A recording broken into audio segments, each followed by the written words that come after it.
Yes, I have had my share of sexual harassment on a massive, massive way, continuously in my life since the time I turned 15, 14. In fact, I had to walk away many times, and it affected my career negatively. And as I told you, that by the time I came to 2012, I had reached a point where whatever roles I were getting were very mannequin-like. As you said, women are objectified, or I was being asked, to make myself available in return, and that was not going to happen. Yeah. When we talk about sexuality on screen, we people in India refuse to talk about sexuality from the character's point of view. Everybody wants to do a sex scene ki TRP badhega. Promo ज़्यादा चलेगा, people will see, YouTube पे देखेंगे तो देखेंगे.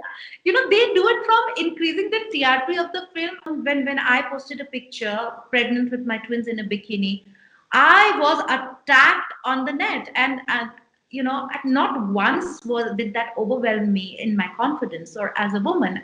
If I'm ever pregnant again, I am going to do the same thing, because it is my wish to carry myself or wear whatever I want to. Or I posted a picture in the bathtub with my pregnant tummy, and everybody was like, "Sharam nahi aati, behaya, ye, wo, this, that." And when I lost my son, some people were mean enough to even say she lost her son because of posting pictures like that.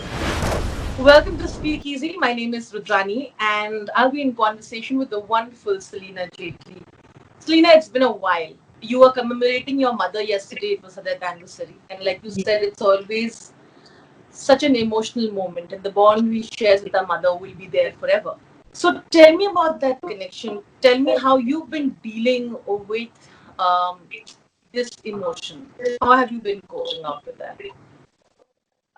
You never get over your parents' demise. That is something that you have to learn to deal with as time passes. Because that, I think, is the most closest bond to you as a human being. And it is very difficult to let go of that bond. I had never experienced death so up close and personal till the time I lost both my parents together, and we lost our baby, and all these things happened within months of each other, one after another. So when you're overwhelmed with different types of loss together, you don't know what you're grieving for. You reach a point. So yesterday was my mom's death anniversary. It was a very difficult day, obviously. And I think because I lost both my parents together, and because we lost our son at the same time, all these things happened all together. I did not know what to grieve for. It was a whole package that fell upon us, and I guess that's why it took me longer or to come to terms with it. You see, and movies also happen in the process of grieving. To get over grief, I never wanted to come back to cinema. I had purposely left cinema back in 2012. So when I left cinema in 2012, it was a conscious decision because I just wanted to pursue different aspects of my life. I had been working since the age of 15, and I've been in the limelight from the time I was very young. I never got a chance to be my age. I never got a chance to do the things which everyone else my age was doing, but I got other wonderful opportunities, fabulous opportunities. So it was great the first few years when I was still on the high of being a Miss Universe runner up and a Miss India and all those things. But when that started fading for me personally, I just felt that nobody was just willing to recognize the actor within me, to give the chance, even one opportunity to the actor within me. And it became very, very frustrating. I started feeling like a mannequin on screen. I was exhausted and I was tired. And I really, I needed some intellectual challenge immensely because I wasn't getting it as an actor. So I took a conscious break and I decided to pursue the other seasons of my life. I met Peter. We were blessed with our first set of twins.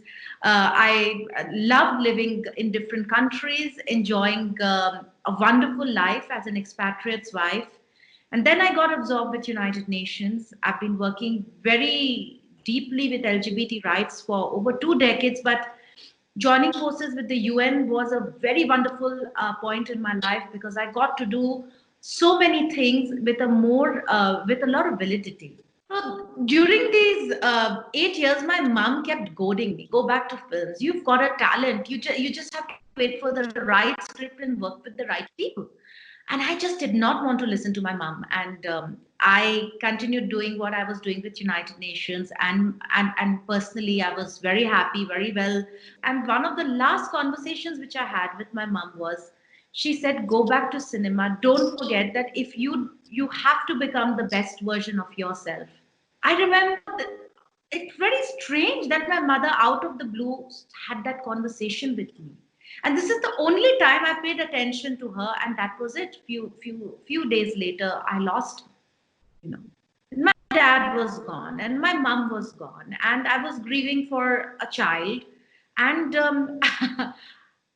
I just didn't know what to do. That's why when Ram Kamal is a great friend of mine. When he was promoting a film of his in Dubai. When he came to Dubai, and he narrated the story of a film to me, and it was everything which was like tapping on my shoulder. LGBT relationships, Ritu Porno Ghosh. Rituda and I were decided to work together, and Rituda passed away. I was pregnant that time with my first set of twins. It was all strange phenomena happening. Mom wanted me to get back to film. This was a mother daughter relationship. And I just took it as a sign. Ram said, it's a sign, let's do it. I did it, and every time I read a phenomenal review about the film, I always think that, all these years my mother was right. I should have just listened to her. I must say kudos to you. It takes a lot of strength to, to sort of pick yourself up after all that grief and after all that loss. And I think you've done tremendous there, Celina. It's been a long journey, and you see the changes in Bollywood. And of course, there are so much that you want, especially when it comes to female characters. The gap between the male and the female actor was enormous. And they're just trying to sort of make sure that it comes closer. Yeah. And that is where the conversation about equal pay, the gap in pay that is being brought up. And like you said, you just mentioned there was a time when people used to laugh when you asked for a script. That's the Yeah, kind of yeah. that's the kind of respect that a female actor used to get. How harassment was a major thing back then. Sexual exploitation was a major thing back then, and everybody just wanted to make your life difficult. Where it's not like things are great, but they're getting a little better. Selena, Yeah. I'm sure you've been through all of them. I want to know how your journey was. No, no, I think it's a wonderful question, and I think it will benefit a lot of female listeners, and maybe male listeners also, in a very phenomenal way. Because, most women think when they are going through something like this that they are alone and they are the only ones, you know, when this happens to you. Yeah, in our country, अरे वो तो कुछ नहीं था, उसने थोड़ा सा flirt ही तो किया, उसने थोड़ा ऐसा ही बोला. The thing is that you do not know what is the boundary between sexual harassment and someone just talking, because we don't know. We women in India are so used to people taking for granted that they can behave with us the way they want to, You won't believe, when I left my home at a very young age and I started modeling, as I told you, at the age of 15. Sometimes people would make advances at me, and I, coming from a very proper 4 generations of army background, I would not even understand what the heck is that person trying to do or say. Is he trying to be funny? Is he trying? Because this was a young girl trying to figure her way out into the world, trying to make something of her life away, apart from the way other girls were growing up within the comfort and protection of their families. And it took me a very long time to figure out that this is sexual harassment, of some sort. And this can be anything from a very mild level of harassment to a massive level of harassment. You have to judge what makes you uncomfortable. There is no such thing as less and more. It all depends on how little or how very uncomfortable do you feel about something like this. So this went on. You think that you become You become overnight a Miss India. You become overnight a Miss Universe runner-up. You become overnight the Feroz Khan girl. So while I was the Feroz Khan girl, I was very well protected. Again, it was the same environment, like I had a protected environment at my father's house. I had it the same way while Janasheen was being shot. But once the film was over and I got out of that whole protective circle and I had to work with many other people and meet many other people, I realized that what I went through before becoming the Celina Jaitly, it is exactly the same thing that you have to go through. I learned how to take it with a pinch of salt and move on. And luckily, there was never something like a forced assault on me or anything like that. I always had a choice to walk away or take it and accept the consequences, good or bad. In my case, I had to walk away many times, and it affected my career negatively. And as I told you, that by the time I came to 2012, I had reached a point where whatever roles I were getting were very mannequin like, object, as you said, women are objectified, or I was being asked to make myself available in return, and that was not going to happen. Yeah. Yeah. Absolutely not going to happen. So what will you do? You can scream, you can shout, but there are not laws strong enough to firstly decide what exactly is it. Always these kind of cases, legally speaking, always become, as an activist speaking, genuinely as an activist speaking, unless it is a physical attempt on you, until it doesn't reach the physical assault level, it is always about his word against yours. And वो तू तू मैं मैं the baat goes, she was characterless. He didn't say anything. He was Bhagwan. He didn't say anything. He was joking. She took it the wrong way. So and you just don't want to be a part of that. You want to be a part of something concrete that makes change once and for all in your life. And I was never physically assaulted. Definitely not. I was very fortunate. But yes, I have had my share of sexual harassment on a massive, massive way, continuously in my life since the time I turned 15, 14, in fact. And I learned to deal with it and move on. And I'm so glad that I get to make a comeback in an environment which is little more open. There is definitely more work for women in the industry in roles which are flattering. However, the pay parity, the economic parity remains. It is not ended. It is a very, very big pay parity. There is a very big gap when it comes to having more. There are a lot of spaces for more technicians, women technicians on board, women directors, women DOPs, women technical experts. There is a lot of gap when it comes to women getting those positions and being well paid at the same time, economically empowered in those positions as well, especially in our film industry. And I wish that slowly this also at least gets tackled halfway through, especially the economic parity. Think it's such an unfair deal, and I think it's disgusting. I'm so sorry you had to go through it. On that note, very interestingly, keeping in mind with the Me Too movement, you actually asked for an intimacy supervisor on the sets when you had your intimate scenes with your co-actor in season shooting. Tell me about that. You see, the problem is this in our film industry, when you are doing an intimate scene on camera, most of the people want to express their own physicality on how they feel and how they view. Nobody ever wants to do it from the film character's point of view, which Ram understood very clearly, which as a director, I understood that. Because the sexuality which we needed to show was not what I would do in the bedroom with my husband, or Ram would do with his wife.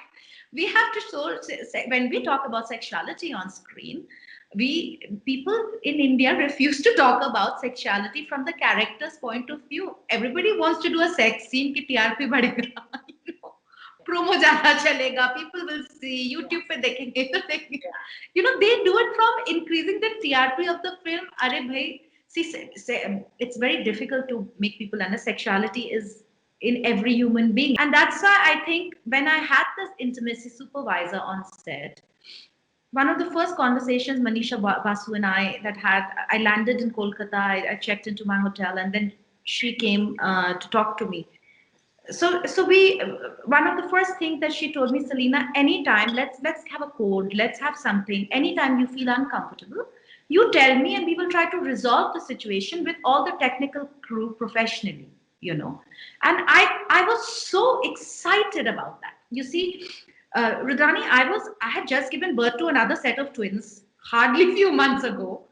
I was still literally breastfeeding, Yeah. and I had not been intimate with anyone since I married my husband, to tell you frankly. Otherwise movies में फिर भी intimacy होती है, on screen you're dancing, hugging, singing, तो वो भी नहीं था. And to straight away jump into a intimate scene on a bed with a complete stranger is also, while you're lactating and while you're going through all different things, and brain wise, I was brain dead with my grief and sadness and everything. I was not uncomfortable that a hand would come the wrong place, or something, or people would be looking on the sets at me a certain way. Even the person looking in the monitor में सारे सब लोग कहते हैं it is a closed set. I understand, कहना बहुत आसान है closed set, but पूरा जनता जब monitor पे बैठ के देख रहा है वो क्या closed set है. Tomorrow anyway the whole world is going to see it. So वो closed set का तो I've laughed at this whole thing about closed set. Having said that, so I'm so glad I got to do my job fearlessly without being violated. You've been someone who's always been extremely confident of our sexuality. In our country, women are shamed for feeling or expressing their sexuality in any manner. And you've been, I think, a person like this since the start of your career. You've been extremely confident of how you exude your sexuality on screen or off screen. Today, we're at a time where trolling and social media happens, and today that wasn't there. But now matters, everybody gets to have an opinion on how you're leading your life. Whether you put Yeah. out a picture on Instagram with your kids, whether you as a mother still feel very sexual, I feel great about your body, people still want to slut shame you, call you names and disgusting things. How do you deal with that aspect today, so then and now? Yes, the medium of all opinions reaching you has become much bigger, and this can overwhelm you, or you can turn a blind eye to that. Like I never read, mostly never read comments on my pages, though I am mostly blessed because I speak my mind, and I think my fans also understand that I'm not a two-faced person. So I am what you see is what you get. And of course, I go through my own. When I posted a picture pregnant with my twins in a bikini, I was attacked on the net, and not once did that overwhelm me in my confidence or as a woman. If I'm ever pregnant again, I am going to do the same thing because it is my wish to carry myself or wear whatever I want to. Or I posted a picture in the bathtub with my pregnant tummy, and everybody was like, "Sharam nahi aati, behaya, ye, wo, this, that." And when I lost my son, some people were mean enough to even say she lost her son because of posting pictures like this. So you can go through extremely vicious things which you have to turn a blind eye to. These things don't affect me. Anyone close to me says something that would affect me. Anyone known to me says something. So people come from different mentalities, and they bring their mentality and they want to put it on you because they see you every day. So they think that you know them and they have the right to tell you what they think about you. So having said that, I turn a blind eye to that one. On my personal level, I never had qualms about doing the kind of sexuality on screen, and I still don't. But now I am very sure that I want to do it from a character point of view. The script has to need it. I'm not going to do it just to get your film that one promo that is going to bring it the TRP that it needs. No, absolutely not. I read somewhere about how your husband stood by you in the town. You were there for your husband. How did you all help each other? And how did you get over that phase of depression? I don't think you can ever get over it, but you're dealing with it. It becomes better, and you got help. And the conversation today is so important to have, right? To about this. I really want people to know that marriage is not about whom you married, or he is so and so, and or he bought me this solitaire, or he gave me this, flew me for my anniversary there.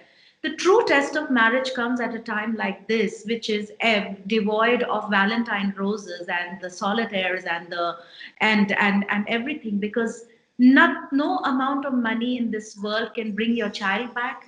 No amount of money can stop the tears that flow when your parent passes away. No amount of money or can even buy you that intimacy with your husband in your life. And I think this was to be loved at a time when you're at your worst. You can be really at your worst is the true test of any relationship, even with whether it's with your life partner, whether it is with your husband, with your best friend, with your any immediate family. So I think this is the true test of relationship. We, like any couple, have our highs and lows, and we both have been through a lot of lows, because when we lost our son, I'm sure Peter was going through the same amount of sadness, that or even more, because he had to do all the last rites and everything. I was still in hospital with the twin. So he probably went through a lot worse things than I did. Yeah, at that point. But I was also going through my father's loss at the same time. My dad passed away at the same time. My husband was the chief commercial officer of one of the biggest companies in the world. Career wise, I think in the corporate world, a man couldn't ask for anything better. And when Peter resigned, I didn't even know when he resigned. I didn't even know the sacrifice he made, because I was so busy crying for my own pain that I didn't pay any attention to what my husband was sacrificing to fix everything, for harmony in the family, to take me away from all that. And these are the true tests of relationships. But I'm glad both of you really know and take care of each other this way. I think it's so important. So, yeah, tell me, did it help to sort of completely leave behind the world of Bollywood per se, to sort of come out of the entire social circle out there, to completely create your own world today? Has this added to who you've become now? Absolutely. I think, you know, a lot of, for example, I'm sorry to bring this up again, but a lot of critics said we can't believe this is the same Celina. Okay. So when they say this, obviously something has evolved and something has changed massively inside of me. And I feel for every woman, every person, every young person, I would like to say that sometimes when something is not working out for you, it is so important to step back, step away, and explore other aspects. You are not a one dimensional person. There are many dimensions to every human being. That I was amazed, and I wouldn't have discovered this had I not stepped away. Cinema was, is, and always be a amazing part of my life. And with having done seasons greetings, I want to continue this journey. I promised my mom I would do that, but not just for her. I now feel comfortable and so positive after the outcome of seasons greetings to continue it for myself and the actor within. And I think this break did that for me. I gathered a lot of experience, a lot of travel, interaction with people, world platform, global platform. I brought it back to something that was at the very core, at the very root, and it is working for me. I'm in touch with everyone that I've worked with and I've known as an acquaintance. That never broke, because in today, as you said, social media and Facebook and WhatsApp, you're always in touch and things like that. But if you talk about friends, friends are those who have been there since childhood and they are still there. Those are the people that call friends. I have some great acquaintances, some great, very positive people from the industry in my life. And I hope that this always continues the same way. Thanks so Lovely much again, talking to you. Sonia. Lovely Thank you talking to you. again. Thank you once again. Thank you. Lots of love. Take Watch E-Town News Monday to Friday at 9:30 p.m. only on Zoom.